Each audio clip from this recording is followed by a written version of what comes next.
Welcome to the Slop Farm. Enjoy the video. You start by ensuring essentials are ready, the editor installed and the project folder available. Open the folder now so the workspace index loads. This speeds file search and extension activation.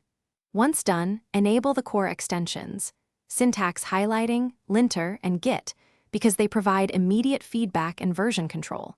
Make sure the editor recognizes your runtime toolchain. If it prompts to install helpers, accept them. This first setup gets you into the editing loop quickly and reduces interruptions later. You now dive into the middle workflow: file creation, targeted edits, and running tasks. Create a new file or pick a template, then use Quick Open to jump around. This keeps your flow intact. Use split panes for side-by-side comparisons and multi-cursor edits for repetitive changes. Snippets save time on common patterns. Once your code compiles, run tasks in the integrated terminal and bind build or debug profiles, so hitting run executes the right commands without context switching.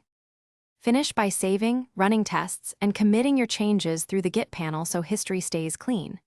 Configure settings: JSON for formatter and linting rules to enforce style consistently. Make sure keyboard shortcuts are comfortable and reproducible across machines.